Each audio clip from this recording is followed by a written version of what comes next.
Here's Brody Brazil. So in the last 2 to 3 weeks since the state of Nevada approved public funding for an A's ballpark in Las Vegas, it has been weirdly quiet on the Las Vegas media front. And that's not necessarily surprising for two reasons. Number one, there have not been that many developments like in the news or to discuss. So obviously things are going to quiet down. And also the frantic pace that we were accustomed to with the Nevada state legislature and news basically breaking like every day or every other day. Yeah, it was a lot in a short period of time. So we're slowing down. The clips are a little bit harder to find, but by popular request, people have been asking me to do this segment again. So I will take a look at what Las Vegas media is saying about a potential A's ballpark in their city. Not a lot of videos, again, to choose from because they're just not talking about this as much. However, I will lean on some of the classic sources and places I've got these videos from before. Let's begin with Amy and Sean of 102.7 VGS Radio. Now up to bat. I like that little stinger, by the way. Dun, dun, dun. Hey, Sean, what's up? Yeah, we've talked before. He's a good dude. I'd probably like Sean in real life if we actually met up. Let me hear that one more time. Now up to bat. Number one, all the angry teachers. The Teachers Union creating a new political action committee called Schools Over Stadiums are planning on trying to stonewall and hopefully redirect funds from the A's project to go towards education. They hope to force a statewide referendum to give the stadium funding a yay or nay. Now, I don't know if they're going to get the funding. I don't think they're going to get it. You know what I can appreciate, by the way? This is Sean and Amy on a pop radio station in Las Vegas. They're not news people, but they're sports people. They're citizens of their community, and they're covering stories that are important to them and also interjecting some opinions. This is not a hard news program, but I just like the fact that they bring real-life topics into regular old entertainment of a commercial radio station. But I can definitely see them getting a statewide referendum on there. If we as voters had the choice, like, hey, would you like to give almost $400 million to billionaires to build this stadium on a postage stamp of land that needs to practically sell out to pay the bond? You in? I mean, this is Sean wearing a Golden Knights hat and an Aces shirt. This dude is not from Las Vegas, but he loves Las Vegas. I can clearly see that and understand that. It's a pretty strong opinion he's got there. Well, I don't think that's passive. Yeah. Especially up in Reno. Like, wait. I don't think so, bro. No, listen. Northern half of the state, southern half of the state, big difference, right? Although they're all contributing public funding to a Las Vegas ballpark, there's definitely two different sides of Nevada. That's about a 7-hour drive. No, you guys can handle that down there. And it's the A's, so no. Amy! Sean! Rodgers here? Yeah, $1 billion. Gosh. Sure, absolutely. So, best of luck to them. It's, funding and education in the city, it really needs to improve. Yes. Huge. So hopefully we can get there one day, and I appreciate the action that's being done there. Spoken like, I'm assuming parents right there. Wow. They'll take the Dodgers, but not the A's? Wow. The harsh truth. Oh, Jacqueline Schultz of Fox 5. Let's hear what Jacqueline's saying. Will Las Vegas get a baseball team? The Oakland Athletics still have to make their official pitch to the MLB to move from the Bay to here, the site of the Tropicana Hotel. So this is where the 9 acres of the ballpark would go. Did you see the new stadium rendering pop up there? And by the way, that's obviously more like clip art than, $1,000, a $10,000 rendering like the A's put out. But at least that one sits on the proper size of land. That looks more like it's on 9 acres versus, those 3 images that came out back in May that basically look like a ballpark would take up the entire 35 acres. So I give Fox 5 and their graphics department credit for maybe not the best image ever, but at least putting it in the right spot. Go ahead. Southeast corner that's facing the airport.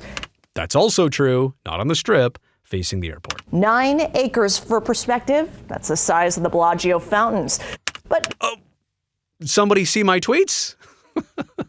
Maybe. Is it big enough to hold a ballpark? Fox 5's Mike Allen looked at the concerns and challenges with the size. Those crickets behind Mike? I think those are. And look, it seems like Fox 5 is covering a story and an angle that I just presented out of curiosity, like right from the beginning. 9 acres. How many other big league ballparks with a retractable roof or any roof sit on 9 acres? The answer is none. The question is then, well, why is it none? Out of possibility or necessity, out of preference? See what Mike has to say here. Yeah, it's a pretty small plot of land for a ballpark, Jacqueline, especially one that's going to have a retractable roof like this one would. The only MLB park, in fact, that has a smaller footprint is Target Field in Minneapolis. And by the way, Target Field, a lot of people keep bringing this up, maybe has a smaller footprint, but also they're not including the part that juts over the interstate in right field, or that expressway, or whatever those lanes of traffic are out there. The stadium literally covers a roadway and uses that, like, I don't want to say aerial land, but it uses the airspace over the roadway, which some people are not counting. If you count that, it is well over 9 acres, but I digress. And when they were building that one, they didn't have to worry about putting in a retractable roof. Well, in Minnesota, maybe they should have put a retractable roof there. When I heard 9 acres, I did a double take, frankly. Me too, Gerald. That is going to be a very, very difficult build. Gerald Podair is a professor of history at Lawrence University in Wisconsin and also author of a book about baseball stadium construction. He's skeptical about the ambitious $1.5 billion stadium the Athletics plan to build on the site of the Tropicana. And I mean, look, if this was from the beginning advertised as a 12-acre site, what can I say? There's no questions about this. There's no ifs, ands, or buts. You can probably do it, but there is a significant difference between 9 and 12 acres. 9 does not exist for any MLB team. 12 does for, like, the Brewers, for example. They've got a retractable roof on 11.71 acres, something like that. But why is it always just enough here for me to have a ton of questions? If this were a bigger size, I'd have no questions. And if you look at the renderings released last month by the A's, you'll notice a retractable roof. That can take up several acres on its own, since it needs a place to go if it's retracted. Only one MLB stadium's roof does not need a separate place to go. That's American Family Field in Milwaukee, which fans out instead of sliding out. This is a roof that has a design that probably takes up the minimum amount of space you would need for a roof like that. And that's why Milwaukee has the smallest footprint of any retractable roof stadium in Major League Baseball. It is the design that does it. Also important to note, although Target Field, home of the Minnesota Twins, was built on a smaller plot of land than the Tropicana site, that does not have a roof. Along with concerns about a roof and where to put it, Podair also worries about parking. Anyone who has driven to Dodger Stadium for a game knows how difficult it can be to get in and out. It will be even more difficult in this ballpark because you're in the middle of the equivalent of a city. And of course, there's the issue of the $380 million pledged by the Nevada legislature. I asked Podair about the track record of teams that take public money to build their stadium and whether the city, county, and state wind up in the black, as promised by proponents of this stadium. They never do. They never make back the money, at least in the time that the proponents say they will. But still, Podair says he would be in favor of the team coming to Las Vegas if he lived here. They don't make money. It's not a good idea, but I would go for it. Now, look, that's his opinion, and I give Fox 5 credit for including that in the story. Let's hear that part of it. All that said, I still advise cities to get major league franchises if they possibly can. He says a baseball team brings something you can't quite quantify with dollars and cents. They contribute a sense of what I call civic glue. They glue a community together. They bring people together. You mean kind of like an NHL hockey team that just won a Stanley Cup? All right. Now, the final question I asked Podair is whether or not the city of Las Vegas should want to welcome the A's or maybe hold out for an expansion team later this decade. That is a possibility that MLB Commissioner Rod Manfred has floated, maybe by 2028. I was told by Podair it's kind of a bird in the hand situation. This might be the best opportunity for the A's to get an MLB franchise because you never know what could happen with expansion. Jack. Yeah, and that's the thing in Las Vegas. They're not sure. if they miss their chance here, sorry, Mike, I didn't mean to get you on that awkward freeze frame there, but they're not sure that if they don't say yes to this chance, they're not sure that they'll have another chance, even though everybody outside of Las Vegas thinks you will get another chance at this. All right, let's move on to the next story here. From ABC 13. We know the A's are very likely to move to Las Vegas following legislation passed this week in Carson City. But what we don't know is when construction might start on the new $1.5 billion stadium on the Strip. And our Brian Horwath has more on when we might be expecting that. With their new ballpark likely not ready until the 2028 season and their lease at the Oakland Coliseum running through next season, the Oakland A's may not be in Las Vegas for another 2 years. True. We know the A's move to Las Vegas is close to being a done deal, but don't expect to see a wrecking ball at the Tropicana Las Vegas site. Why do we need that shot again with rear ends? Like, I don't even want to rewind it too far, but every time Channel 13 shows the Tropicana, they show that shot. Okay. Las Vegas site anytime soon. Sue Kim, chairman of the Bally's Corporation, owners of the Tropicana, says there's plenty of time to plan for their proposed 30,000-seat ballpark in nearby development. You know, I can't imagine that we'd be touching the property for, 2 years. 2 years. It's 23, so 24, 25. If we're talking 2 years from mid-23, we're at mid-25. Construction might take another 24 months. Man, all of a sudden, 2028, seeming like a conservative estimate, might be where we even start here. I mean, that's not what I expected in this at all. You know what I mean? And then it's sometime beyond that. That means the nearly 900 Tropicana employees won't be out of a job for a while. After they do start demolition at the site, Kim says Bally's plans to develop a new resort casino on a 25-acre parcel next to the ballpark site. He says that could include a sports-themed attraction. Where is it then? Right there on that rendering. A sports-themed resort. Looks like a bunch of parking spaces to me. And again, that stadium, if you think that is 9 acres right there of that entire rectangle, which is 35 total, that is just not good math. So what is the rest of that site going to look like? To have probably thousands of hotel rooms and a casino and other spaces and pools, and it's not going to look like that. Things can still morph around. We have a working theme. Do we want to build around that, create, memorabilia museum? The amazing thing about the creativity that built Vegas is that a lot of things have been done or tried, right? So now we're coming in and have to contribute to that, make it supplementary. As it stands, the A's, if they receive the expected relocation approval from Major League Baseball owners, will need a place to play during the 2025 season. They do have a lease to play at the Oakland Coliseum through 2024. It's expected that the A's would share Las Vegas ballpark with the minor league Aviators until the new ballpark on the Strip is ready in 2028. And that's crazy because initially I thought that was the easiest route, like the most likely place that they would play as a temporary home. But then it seems like everything has pulled away from that. And all of a sudden, Summerlin is not a sure deal. Maybe it is Sacramento, possibly Reno. I don't see how Reno works.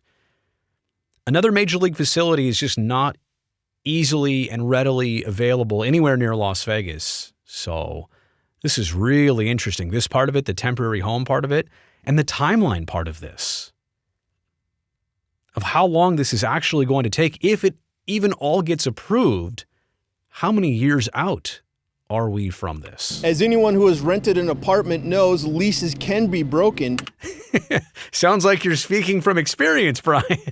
Had to get out of a bad situation. Well, a source told Channel 13 today the Oakland A's have no plans right now of breaking theirs at the Oakland Coliseum. Reporting from Las Vegas Ballpark, I'm Brian Horwath. Yeah, that makes sense, too. I've heard they are going to play 2024 at the Coliseum. Okay. Could an NBA team be the next pro sports franchise to come to Las Vegas? This is a totally separate story. I realize this is not specific to A's coverage in Las Vegas, but this is all about the potential of another pro sports team coming in, the NBA, and by the way, coming in a totally different fashion. A proposal to build an arena for a team is on the drawing board. And as Fox 5's Mike Allen reports, it would be paid for using no public money. Oh. I believe the NBA is coming here.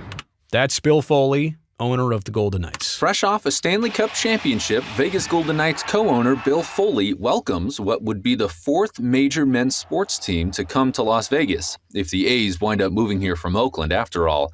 He recently floated the idea of sharing T-Mobile Arena with that potential new team. Why would you not? I mean, they don't really need a football stadium, a baseball stadium, a hockey arena, and a basketball arena, do they?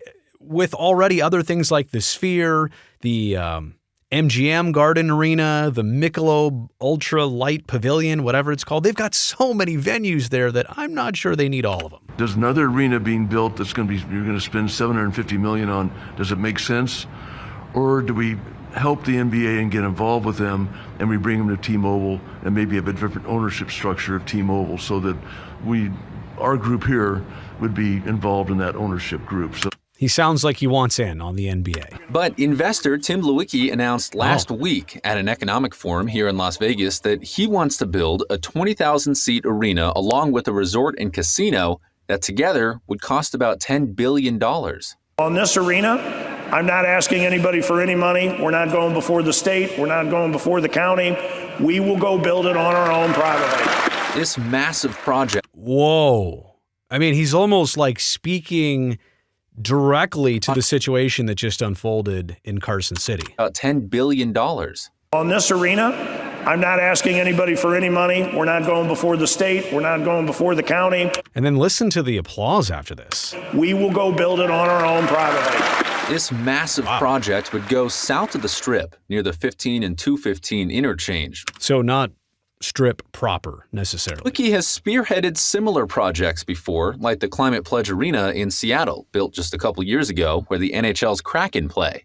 There are 7 new arenas that have been built around the world during and in the middle of COVID. 7. We just did all 7 of them. Of course, this arena would have to pay for itself by hosting more than just basketball games, and Lewicki says it would be built to rival the MSG Sphere in terms of a world-class concert experience. Whoa. You got to build an arena that is on the cutting edge of premium and suites and hospitality and merchandise and experience. We're going to have to build something extraordinary. Mike Allen, Fox 5 News, local Las Vegas.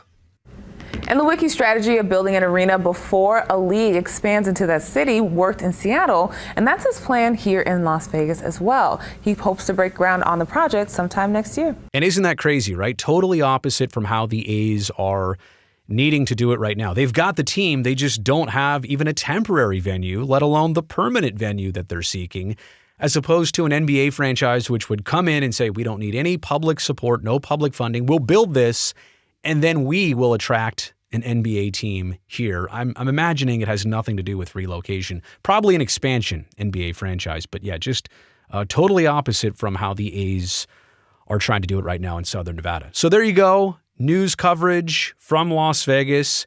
It's been a while. Again, not a lot to choose from, but hopefully this gave you a pretty good taste. Thumbs up on this video since you made it here all the way to the end. You know I appreciate that. And don't forget, subscribe to this channel so that I can definitely see you next time.